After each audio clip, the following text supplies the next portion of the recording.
When you start really trying to analyse a film like this and figure out the messages behind it all, you might not like what you find. And I think the best way I can describe my feelings about it right now is that the overriding emotion is nihilism. This is my take on this film, so buckle up your seatbelts double tight or get off now, because this video is going to be one hell of a ride into the depths of the many nuances of human morality perceived through the eyes of a man who is already questioning the inherent goodness of mankind. Yup, that is definitely a sentence that just came out of my mouth. So let's start with...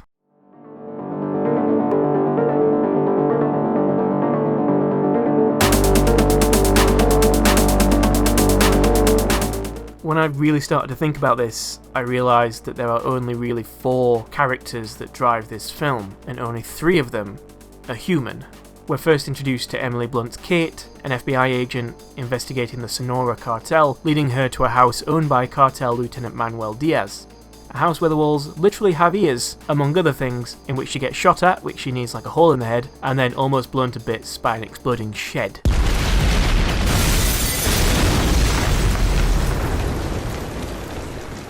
Back at HQ, we get our first look at Josh Brolin's character Matt, a mysterious individual who we are instantly and rightly suspicious of. And talking of mystery, we also have an enigma dressed as a conundrum floating in a vat of questions in the form of Benicio del Toro's Alejandro. The whole film revolves around these 3 characters, and all 3 are superbly written and expertly portrayed by Blunt, del Toro and Brolin. We follow Kate as a fish out of water surrounded by polar bears ready to bite her head off, and at no point in the movie does she nor the audience ever feel that she is truly safe. She doesn't know why things are happening any more than we do, and at multiple points in the film she speaks for all of us as we struggle to figure out where we stand with Matt and Alejandro. Yeah, that was fucking illegal. You want to start a war? You're a fucking spook. And him, I mean, who the fuck is that? The relationships and chemistry between the 3 of them are what drives the plot of this film, but they are all dwarfed by our 4th and most important character, our antagonist, the environment. And yes, you might be sat there thinking, but Gage, why are you referring to locations as a character? But hear me out. Yes, the story is about trying to find Diaz, but he is not the antagonist in this movie. We don't see his face until like 3/4 of the way into the film. Even the drug kingpin above Diaz gets mere minutes of screen time, and despite watching this 3 times, I had to look up his name.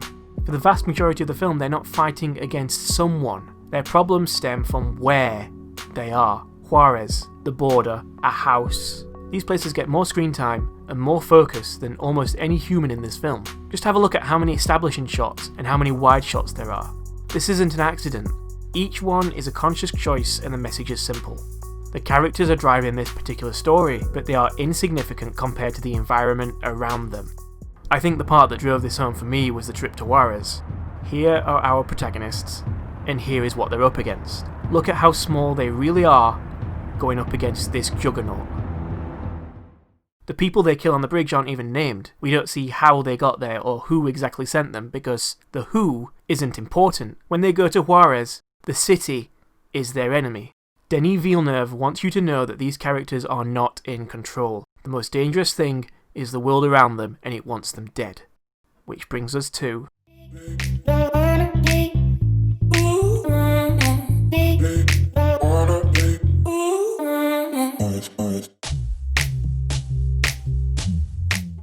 The camera work for Sicario was led by absolute cinematographer Roger Deakins, or in other words...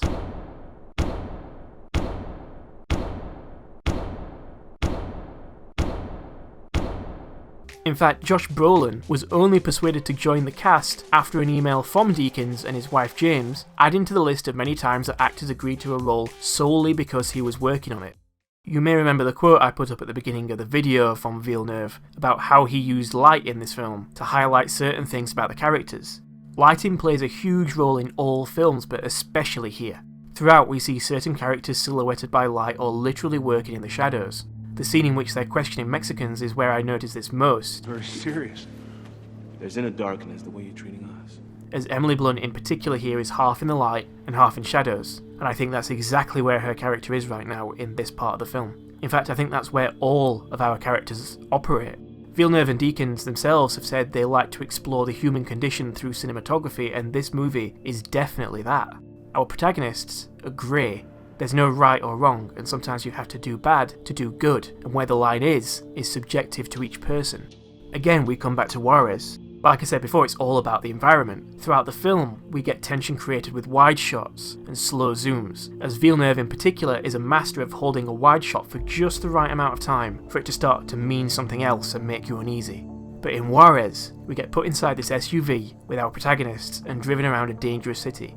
We're with them the whole time. The car itself and the winding walled-in street feel claustrophobic. We get a glimpse of this foreboding place through a metal fence, past dead bodies and missing posters, and hear gunshots in the distance. Our only reprieves are cuts to these helicopter shots of the city to remind us just how huge this dangerous environment is and how large our task of completing the mission and getting out alive is.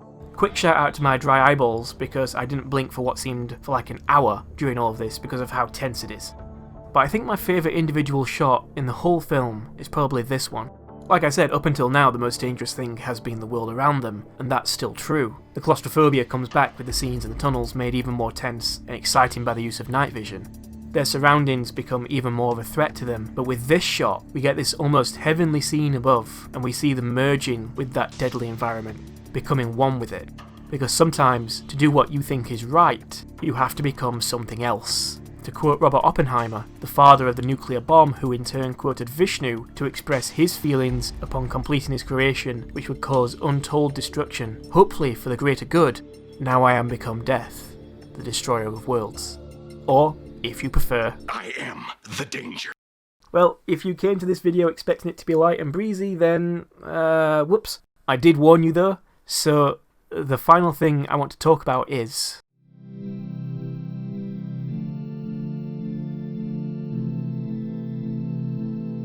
I think the number one thing this film wants to express is something I touched on earlier. These are not the good guys. Good guys don't exist. Everyone is doing what they think will eventually make the world either better for themselves or for others, even if it's illegal or crosses moral boundaries. Everyone is a combination of good and bad, and we can't even nail down what good or bad is, because again, that's subjective. Remember how I said this film left me feeling nihilistic? Yeah, this is why. It blurs the lines between right and wrong and makes us wallow in this greyness in the middle.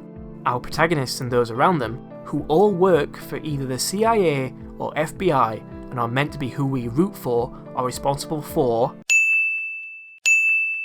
Just lay back, baby. Let it happen. Along with using the system to ensure anyone who is a problem is killed off or meets with an accident, and teaming up with a member of another cartel knowing full well that he's going to do this. And why? Medellin refers to a time when one group controlled every aspect of the drug trade, providing a measure of order that we could control. And until somebody finds a way to convince 20% of the population to stop snorting and smoking that shit, order's the best we can hope for. Is that good? Do the ends justify the means? Should the CIA be trying to help the cartel? Is it better than the alternative? Who knows? Who's to say what good or bad or right or wrong is anymore? And does it even matter? See? Nihilism. On a technical level, the choices made in this film are fantastic. Going back to Juarez, we see the bodies as they drive by, but it's just a look out the window. There's no dramatic punch-in with a big musical score and close-ups on the faces. It's treated as something that just happens, that you see as you pass, and then it's gone. They make no attempt to draw any attention to the many missing posters besides putting them more in focus for a few seconds. I think one of the main points of the film is summed up perfectly by two characters we haven't even talked about yet, the father and son, and it's that every human being is insignificant compared to the bigger picture. They only become significant when they enter your personal story. For the majority of the movie, we cut back to the dad and wonder why each time, because he doesn't do anything. He's inconsequential to the story, until he's not. Even our main characters are shown to be insignificant compared to the world they find themselves in, as is shown through the camera work, in which they're just figures in the distance, with most of the frame taken up by their environment. Humans are small and meaningless, except to each other. When I try to sum up what this movie is, I always just come back to this. It's a brilliantly made philosophy lesson that teaches us that good and bad are social constructs, that everyone is insignificant in the grand scheme of things, and that even when you're convinced you're making a difference for the greater good, in the end, nothing really changes. Nobody is better off at the end of this story.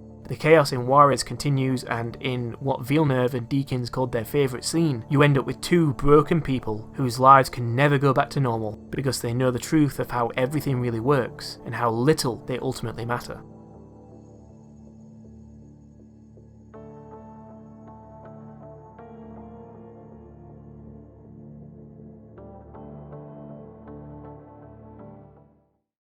Alright, so that was a thing. Thank you for sticking with me through that. This took a lot of effort in terms of recording, editing, trying to say what I want to say while not making it into a full 10,000 word essay. I've had to leave a few things out and cut a few things down and try and fit it all into this. So any feedback at all would be greatly appreciated. Please tell me what you think of this film. I would love to know, because it is one of my favourites. And please subscribe if you can, or just like the video, or just comment. Everything helps a lot. So thank you very much, and I'll see you next time.